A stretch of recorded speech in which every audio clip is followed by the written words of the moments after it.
De retour avec nos vraies voix, Philippe Bilger, Nicolas Jeantet et Philippe Deveul. Et on ouvre notre premier débat avec cette première pour un garde des Sceaux en exercice en France. Éric Dupond-Moretti, mis en examen pour prise illégale d'intérêt. Pour autant, il reste ministre de la Justice. Jean Castex lui a renouvelé sa confiance tout à l'heure, juste après l'annonce de la décision de la Cour de justice de la République. Alors, de votre point de vue, messieurs, est-ce qu'Éric Dupond-Moretti peut bien rester place Beauvau ou bien est-ce qu'il doit quitter son poste? Qui veut commencer? Philippe Bilger? Mais comme ça, ils pourront contredire sans problème. Mais j'avais fait un pari stupide. J'avais dit que peut-être il serait mis en examen, c'est le cas, mais que jamais on ne le ferait partir. Alors, je ne vais pas parler longuement de ça. Je note tout de même que depuis 8 jours, tout le monde s'est ligué pour cracher sur la magistrature. Des professeurs de droit sont ressortis du placard. Le président du Sénat même s'y est mis. Éric Schuttel, qui était un secrétaire général remarquable au Conseil constitutionnel, aussi a emboîté le pas de cette espèce de grégarisme choquant. Il y en a d'autres encore, tout le monde. Eh bien, pourtant, il a été mis en examen et je vais arrêter là, Arthur, pour que nos amis répondent. Moi, ma ligne sera, je ne dirai pas absolument tout ce soir, je dis, il est présumé innocent. Il ne partira pas, c'est évident, jamais le président ne le lâchera pour une raison simple, c'est que ce serait s'incriminer lui-même, mais il est présumé innocent lui, mais le président est vraiment coupable d'avoir choisi politiquement un homme avec, par un pur arbitraire régalien, une désinvolture totale, sachant qu'il détestait la magistrature et tout advient maintenant qui était prévisible. Alors moi, juste une réponse très simple. D'abord, moi qui suis un défenseur des libertés publiques, il est mis en examen, donc il n'est pas condamné, donc... Très bien. On est d'accord. Premier point. Deuxième point, sur la démission, c'est à sa conscience propre et c'est à la décision du président de la République. Est-ce que cette décision-là, la mise en examen, l'a affaibli politiquement ou pas? C'est à lui seul de juger et au président de la République. Et troisièmement, quand même, je m'interroge quand même sur toute cette affaire et cet embellement médiatique quand même qu'il y a autour de ça. Et finalement, est-ce que ça va pas fragiliser un peu nos institutions, fragiliser encore la justice à une époque où justement les Français doutent un peu de la justice, où la réponse pénale n'est pas toujours à la hauteur, par exemple des violences urbaines, etc. Et donc je m'interroge beaucoup sur cette mise en examen quand même. Vous avez bien raison de vous interroger. Ça, au moins, c'est une lucidité d'un élu qui me fait plaisir et qui me réjouit quand même dans cette période estivale. Quand même, que bonne nouvelle. Je ne demanderai pas la démission de mon confrère devenu ministre de la Justice sur cette affaire de mise en examen pour prise d'illégal d'intérêt qui ressemble plutôt à un conflit d'intérêts qu'une prise illégale d'intérêt. Et cette plainte a été initiée par qui? Par des syndicats de la magistrature, par Attaque. Donc ce sont des groupes un peu gauchistes, alors que bon, Dupond-Moretti est lui-même gauchiste, donc il se fait attaquer par son extrême gauche. Alors, s'il avait lieu de démissionner, c'est plutôt par rapport à son échec politique au régional, où il a fait moins de 10%. Là, oui, il aurait pu dire je démissionne, je ne suis pas à la hauteur. Parce qu'il a fait une campagne minable quand même. Mais sur cette question qui est très politisée et judiciaire, il me semble donc que là, il doit tenir tête. Pourquoi? Parce que je défends un peu ma paroisse, c'est-à-dire que des magistrats qui mettent sur écoute des avocats dans le cadre d'une défense d'un ancien président de la République, qu'ils ont tous été mis sur écoute, etc. Je trouve ça un peu fort de café de la part des magistrats, que je respecte toutefois, cher Philippe. Donc finalement, vous êtes tous contre, pour la fin de la jurisprudence Bérégovoy-Balladur qui voulait... Pas du tout. Non, mais Nicolas fait plusieurs observations que je trouve très pertinentes. Mais en effet, l'atmosphère judiciaire va devenir putride. Imaginons la manière dont lui devra continuer à administrer la justice avec des procédures initiées par 2 syndicats, par Anticor. Et Anticor, c'est pas je ne crois. Alors, il ne partira pas, c'est une évidence. Hein. Mais je trouve que derrière tout cela, et j'espère qu'on incriminera le véritable responsable, c'était la nomination qui était une absurdité. Essayez d'imaginer, Nicolas, que dans un autre domaine, on nomme comme ministre quelqu'un qui a été dans une vie antérieure profondément hostile au département dont il va avoir la charge. Bien sûr. Mais vous savez, entièrement raison. Le débat, je vais le réouvrir tout à l'heure à 18h05 quand je parlerai de la question d'actualité qui concerne la magistrature, mais pas la magistrature française. Alors, il y a un peu de liaison, mais j'en parlerai tout à l'heure. Et on va continuer à en parler avec... on a Muriel qui nous appelle au 0826 300 300 pour discuter avec nous. Muriel, bonjour. Bonjour les vraies voix, vous allez bien? Bonjour. Très bien. En pleine forme.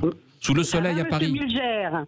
Oui, bonjour. Alors on vous écoute, Muriel. Voilà, alors moi je suis pour sa mise en retrait, pour la simple et bonne raison qu'il est toujours présumé innocent, je le précise, mais être face à ses propres juges, comment va-t-il gérer son ministère ?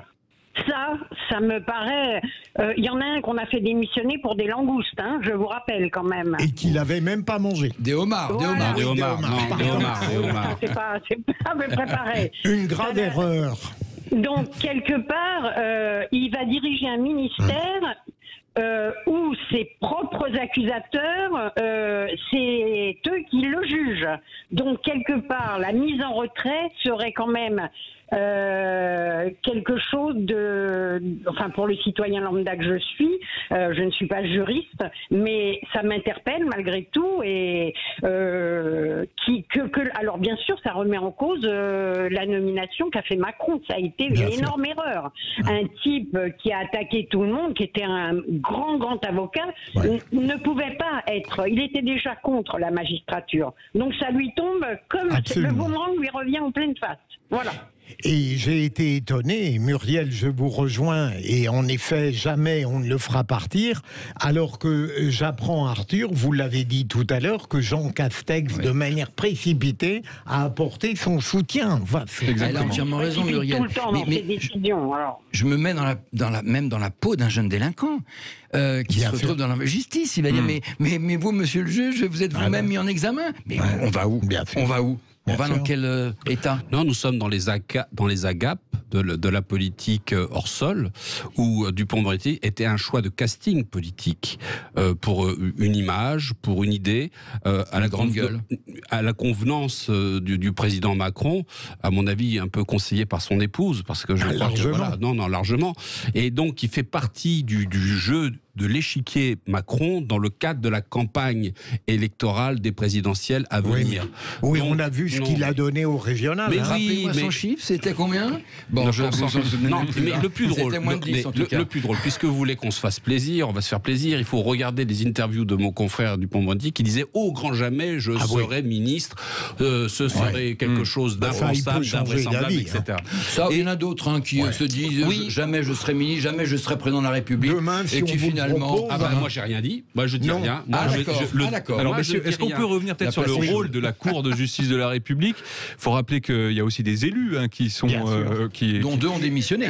D'ailleurs, je trouve de manière scandaleuse, on a un député de la République, une femme d'ailleurs, de la République En Marche, qui a démissionné, et un suppléant député des Républicains, comme par hasard avocat, qui a démissionné en disant il faudrait qu'il y ait de la sérénité. C'est-à-dire qu'il demande de la sérénité au moment même où il l'a détruit. Ça m'amuse beaucoup, ces gens-là, et qui fantasment sur l'offensive de la magistrature contre Dupond-Moretti. C'est une procédure qui a été initiée, commission d'instruction, vous l'avez rappelé, il est présumé innocent, on verra bien. Mais d'ailleurs, Dupond-Moretti ne voulait pas supprimer cette Cour de justice de la République?